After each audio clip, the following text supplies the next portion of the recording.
So yun guys, no, magandang tanghali po Pilipinas, magandang tanghali po Luzon, Visayas, Mindanao at sa buong mundo mga ka-showing. Today is Friday mga ka-showing, no? August 1. So August 1 na po tayo ngayon mga ka-showing. So for today's video ay atin pong pag-usapan, no?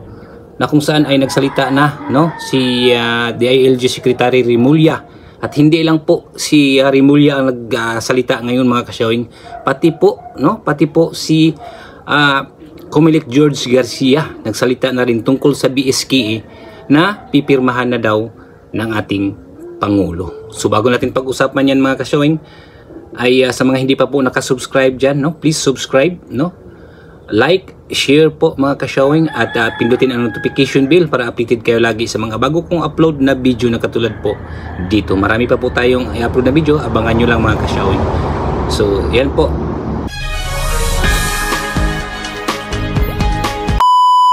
So yan po mga ka-showing, no, ay pag-usapan po natin no, na kung saan ay nagsalita po si DILG Secretary Remulla, no, na sinasabi po niya na pipirmahan na daw po ng ating Pangulo yung panukalang batas na inihain po ng 90th Congress, no, at sinabi pa niya, no, na okay daw sa Supreme Court yung panukalang batas na yun kasi ang nakalagay daw po sa batas, no, nung 2018 kailan ba yun yung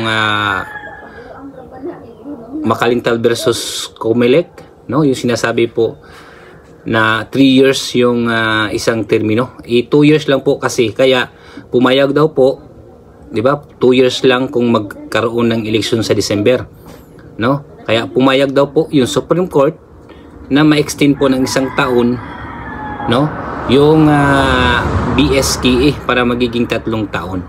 At dahil dyan, no, at siyempre ay pag pumayag yung Supreme Court, siyempre automatic na yun, no, automatic na yun na magiging 4 years na ang isang termino ng barangay officials mga ka-showing, di ba? Kasi pumayag siya na pirmahan ng ating Pangulo, no, so automatic na yan na magiging ganap na batas, no, na magiging 4 years na yung isang termino po ng barangay officials.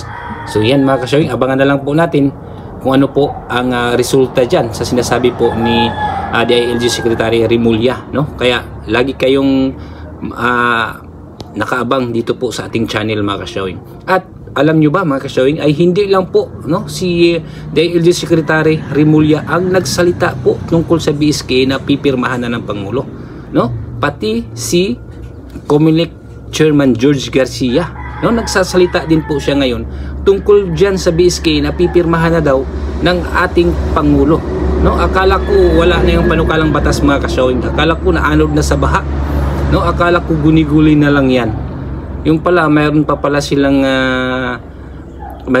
silang sikreto, no, na hindi pa pala patay yung panukalang batas ni mga ka-showing. So sabay-sabay natin panoorin itong sinasabi po ni Comelec Chairman George Garcia mga ka-showing.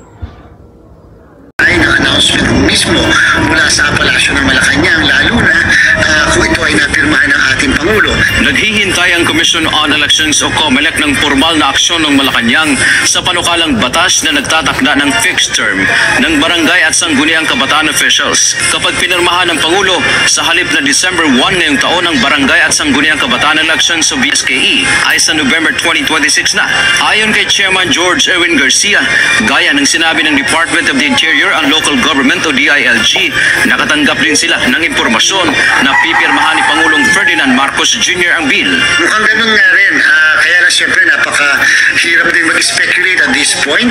Ito ay isang absolute discretion ng ating Pangulo. Pero kung i-vivito, tuloy ang halalan ngayong taon. Tiniyak ng Comelec na handa sila kung matutuloy o hindi ang BSKE. Samantala simula bukas hanggang August 10 ay magkakaroon ng voter registration sa buong bansa. Lahat ng serbisyo ng Comelec tulad ng pagbabago sa civil status, pangalan, correction ng entry sa registration records at reactivation.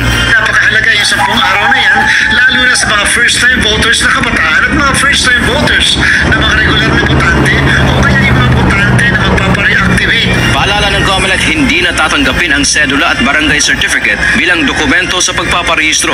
Naabuso anya ito sa mga nakaraang pagpaparehistro. Ito po kasi ay naabuso ng mga nakaraang registration natin na kung saan nakita natin na kahit naman hindi taga dyan sa isang barangay, yung mismong nagpaparehistro ay nai-issuehan ng ilang mga opisyal ng barangay certification. Maaaring magdala ng government-issued IDs tulad ng National ID, Senior Citizens ID, Driver's License, Passport at iba pa. Mayroon ding Pilot Register Anywhere at Register Anytime Program o RAP. So yun po mga kasyoy, no, ay nakita at narinig po natin, no, ang sinasabi po ni COMELEC Chairman George Garcia, no, na kung saan ay sinasabi din po niya na pipirmahan na daw po ng ating Pangulo yung panukalang batas na hinihain po ng 19th Congress. O, di ba? Hindi lang si DILG Secretary Remulla ang nagsabi, pati na rin si COMELEC Chairman George Garcia.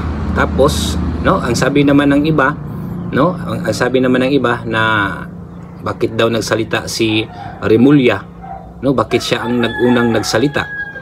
Baka daw ay magpapahiwatig ngayong 2028, no? Ay hindi natin alam, no, kung yun ang plano niya, yun ang plano, yung strategy niya. Basta walang problema yan kung anong ang gusto niya, basta ang importante, no, na magkatotoo yung sinasabi po nila, no, para kasi yung mga tao kasi ay nadala na sa mga sinasabi, sa mga nadala na po sa mga sinasabi ng mga mataas na opisyal sa ating bansa, no, dahil baka mabudol, no. Kaya naghintay na lang po tayo kung ano po ang final decision dyan mga kasyawing, no?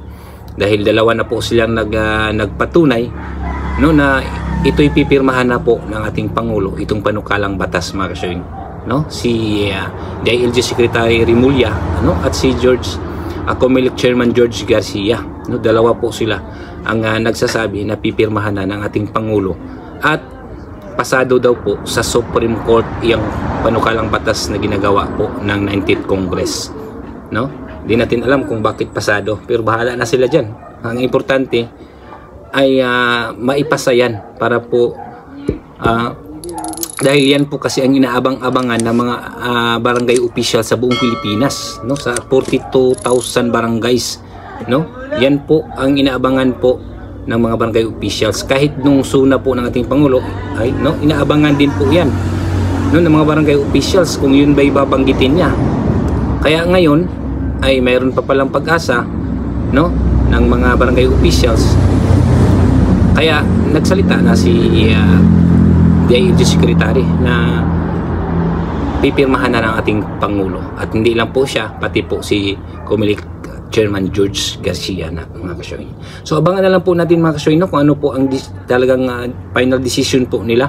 Kaya lagi kayong nakatutok mga kasyoy dito po sa ating channel para updated kayo sa mga mangyayari, ano, dyan tungkol po dyan sa BSKE mga kasyoy. So yun lang po mga kasyoy, no, yun lang po ang ating binigay na update po sa inyo, na kung saan dalawa po ang nagpapatunay na pipirmahan daw ni PBBM yung panukalang batas mga kasawing. So yun lang po ang ating binigay na update po sa inyo mga kasawing, at lagi pong nakatutok dito po sa ating channel mga kasawing. Sa mga hindi pa po nakasubscribe dyan, no, please subscribe, click the notification bell, i-bell all nyo na para updated kayo lagi sa mga bago kong upload na video. So yun lang po mga kasawing, no? Maraming salamat po. Thank you for watching.